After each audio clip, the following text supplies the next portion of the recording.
ভর্তার মতো হয়ে যায়, তাই না? উগ্রবাদী, চরমপন্থী, জঙ্গি, সন্ত্রাসী, আরএসএস এর গুন্ডা, মোদির নেতৃত্বাধীন সেই সবগুলো সন্ত্রাসীকে হুঁশিয়ার করছে, নিজেরাই যুদ্ধাবস্থা তৈরি করো না। যদি নিজেরাই যুদ্ধাবস্থা তৈরি করো, এইদিকে 14 কোটি, ওইদিকে 30 কোটি যখন দাঁড়াবে, আল্লাহর কোরআনের হিসাব অনুযায়ী 10 গুণ শক্তিশালী হয়ে এইদিকে 140 গুণ, ওইদিকে 300 গুণ শক্তি নিয়ে এমন ভাবে দাঁড়াবে, শিল পাটার মাঝখানে সবকিছু আসতে যেমন ভর্তা হয়ে যায়, গাজওয়াতুল হিন্দ শুরু হলে উগ্রবাদীরা ভর্তা হয়ে যাবে, দিল্লিতে কালেমার পতাকা উড়িয়ে দেওয়া হবে। আপনারা জানেন যে বর্তমানে এমনিতেই হিন্দুস্তানে এমন এক পরিস্থিতি বিরাজ করছে, তারা নিজেরাই গাউরামি, ঘাটতেরামি করে করে তারা এই অঞ্চলে একটা যুদ্ধ বাঁধিয়ে দেওয়ার মতো পরিস্থিতি সৃষ্টি করছে। মনোযোগ আছে তো আপনাদের?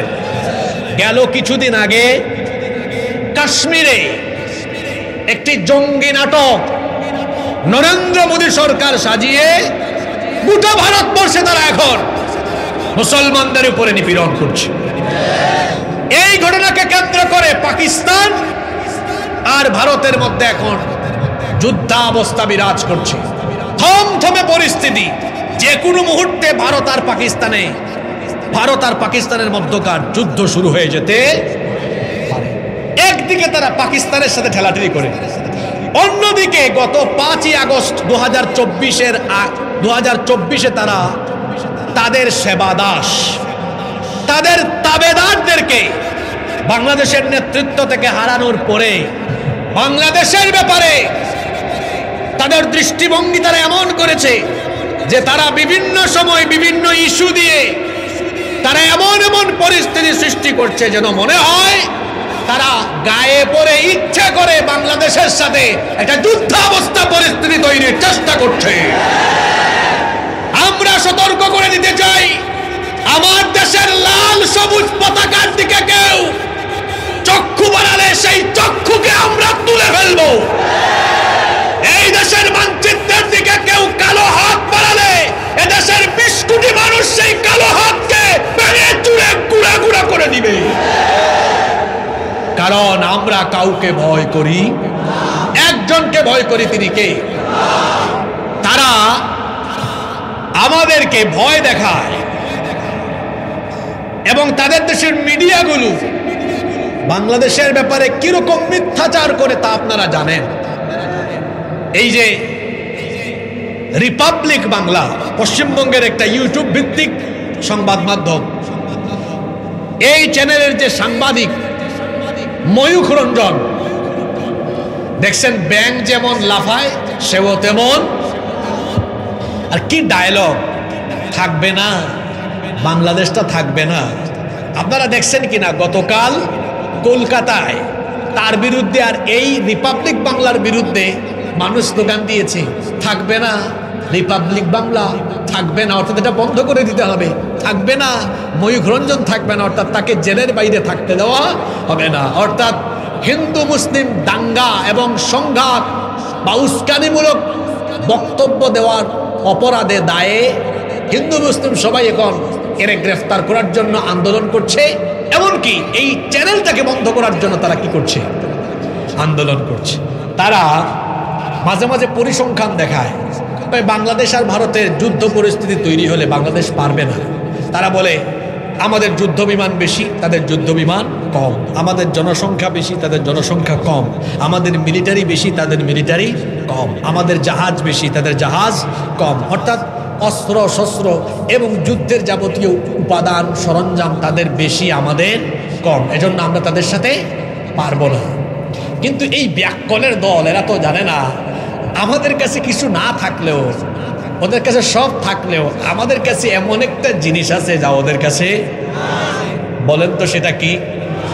জোরে বলতে হবে, সেটা কি?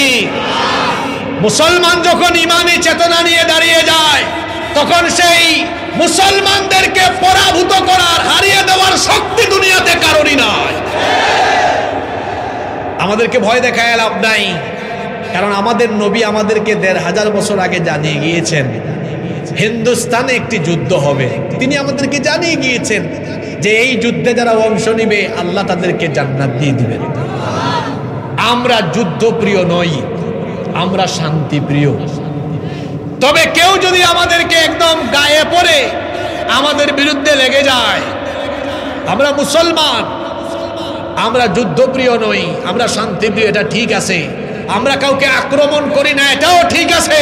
কিন্তু জেনে রাখতে হবে, আমরা কাউকে আক্রমণ করি না, এটা যেমন সত্য, তেমনি আমরা আক্রান্ত হলে কাউকে ছাড় দেই না, এটাও সত্য।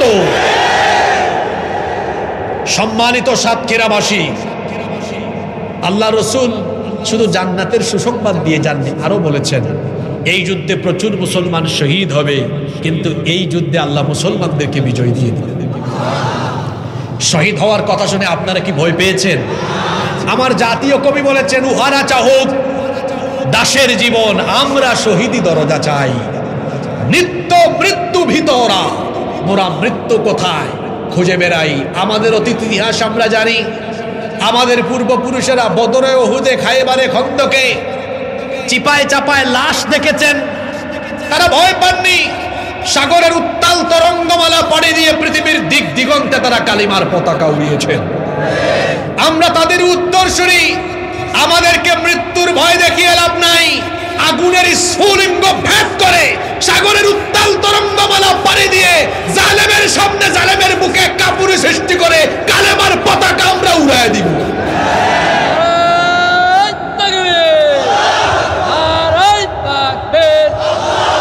ইসলামের শত্রুরা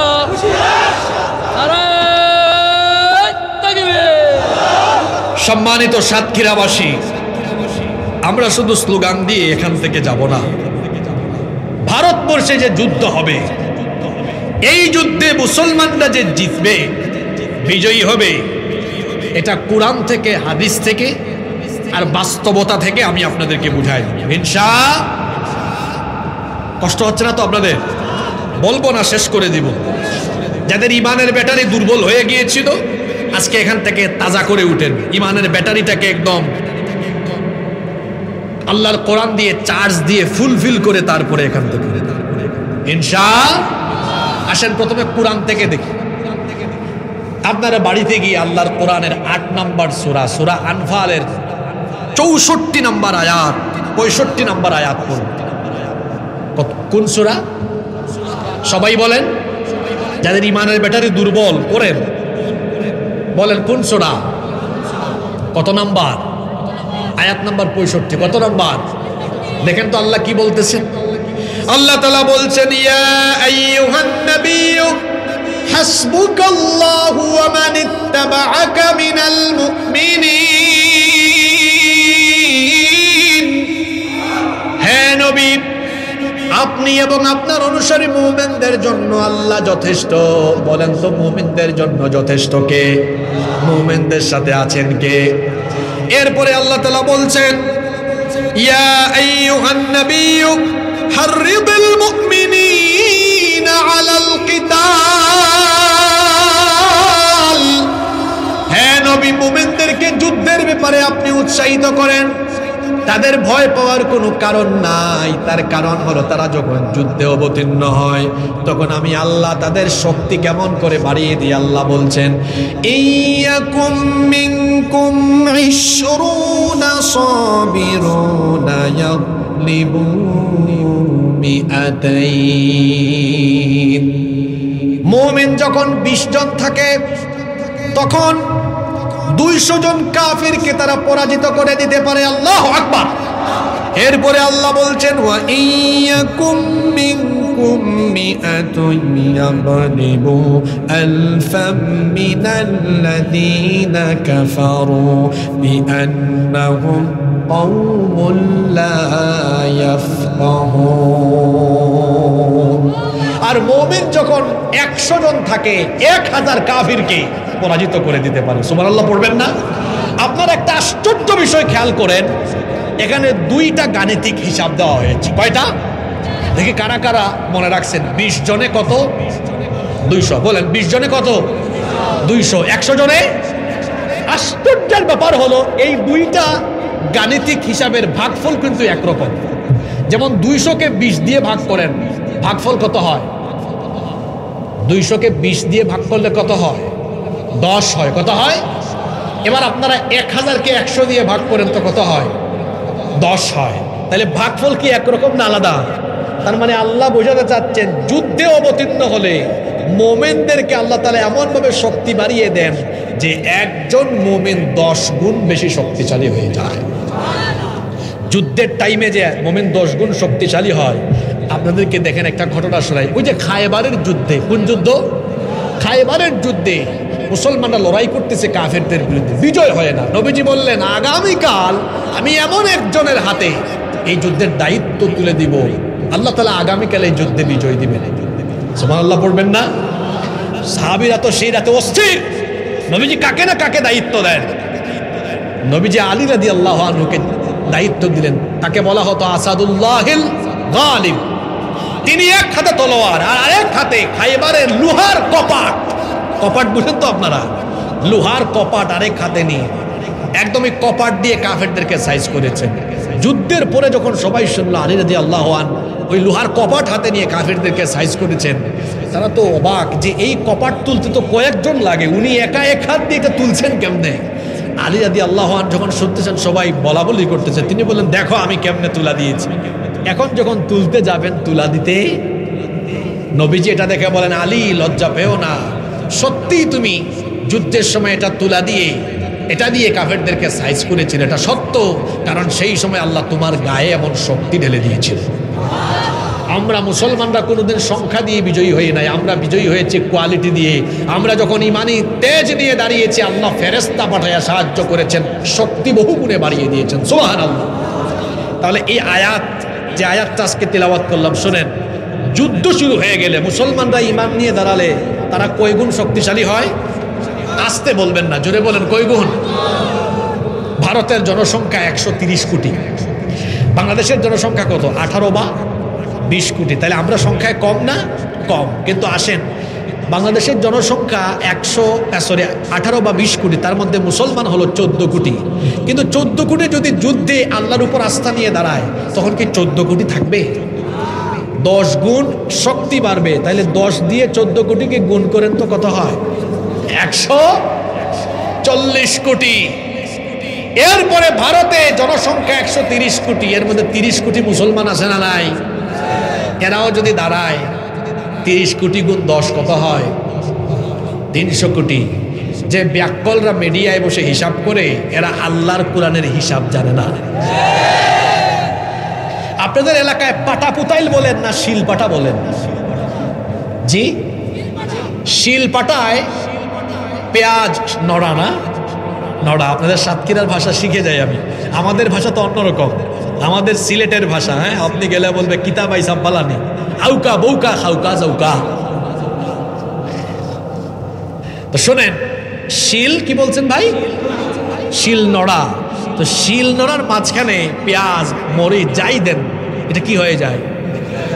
একদম মিশে যায়, একদম ভর্তার মতো হয়ে যায়, তাই না?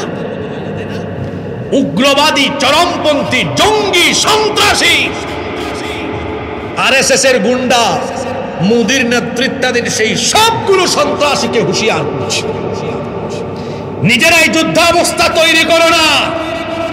যদি নিজেরাই যুদ্ধাবস্থা তৈরি করো, এইদিকে 14 কোটি, ওইদিকে 30 কোটি যখন দাঁড়াবে, আল্লাহর কোরআনের হিসাব অনুযায়ী 10 গুণ শক্তিশালী হয়ে এইদিকে 140 গুণ, ওইদিকে 300 গুণ শক্তি নিয়ে এমন ভাবে দাঁড়াবে, শিল পাটার মাঝখানে সবকিছু আসতে যেমন ভর্তা হয়ে যায়, গাজওয়াতুল হিন্দ শুরু হলে উগ্রবাদীরা ভর্তা হয়ে যাবে, দিল্লিতে কালেমার পতাকা উড়িয়ে দেওয়া হবে। তাহলে কোরআনিক হিসাব জানলাম, কোনোভাবেই যুদ্ধে মুসলমানদেরকে হারানো যায় না যদি মুসলমানরা ইমান নিয়েই দাঁড়ায়। তো গাজওয়াতুল হিন্দে মুসলমান ইমান নিয়ে দাঁড়ালে 10 গুণ শক্তিশালী হবে। তো 10 গুণ শক্তিশালী হবে, এটা কি আমার কথা না আল্লাহর কথা? মোকাবেলা করা যাবে? জোরে বলেন, মোকাবেলা করা যাবে? তারপরে আসুন হাদিস কি বলছে। নবীজি তো বলেই গিয়েছেন এই অঞ্চলে একটা যুদ্ধ হবে কিয়ামতের আগে, এই যুদ্ধে মুসলমানদেরকে বিজয় দিবেন কে? আপনাদের আর কোনো সন্দেহ আছে? তাহলে কুরআন বলে, হাদিস বলে এই অঞ্চলে একটা যুদ্ধ হলেও আল্লাহ জিতায় দিবেন কাদেরকে? এবার আসেন বাস্তবতা কি বলে। বাংলাদেশ, ভারত, পাকিস্তান এই অঞ্চল ভৌগোলিকভাবে এমন একটা জায়গায় অবস্থান করছে, ভারত সে যার বিরুদ্ধেই যুদ্ধ করবে, এখানে কয়েকটা অঞ্চল আছে এরা এসে ভারতের বিরুদ্ধে দাঁড়িয়ে যাবে। যেমন ভারত পাকিস্তান বা বাংলাদেশের সাথে যুদ্ধ লাগুক, চীন, তুরস্ক, আফগানিস্তান, আরো কয়েকটা দেশ আছে, এরা ভারতের বিরুদ্ধে দাঁড়াবে। যারা জিও পলিটিক্স নিয়ে পড়াশোনা করেন তারা জানেন। তো চীন, তুরস্ক, আরো কিছু দেশ আছে, এরা যদি ভারতের বিরুদ্ধে দাঁড়ায়, আপনারা বলেন এরা পারবে? জোরে বলেন এরা পারবে? তো কোরআন, হাদিস, বাস্তবতা সবই বলে এরা পারবে না। সুতরাং সাতক্ষীরা সহ গোটা বাংলাদেশের মানুষকে বলতে চাই, গত 16-17 বছর আমরা বাংলাদেশে ভারতীয় আধিপত্যবাদের বিরুদ্ধে লড়াই করেছি। কথা ঠিক না বেঠিক? ভারতীয়রা তাদের সেবাদাসদেরকে এই দেশের ক্ষমতা থেকে হারানোর পরে তাদের মাথা কিন্তু ঠিক নাই। এখনো ভারতীয় আধিপত্যবাদ এই দেশে প্রতিষ্ঠার জন্য তারা ষড়যন্ত্র করে যাচ্ছে।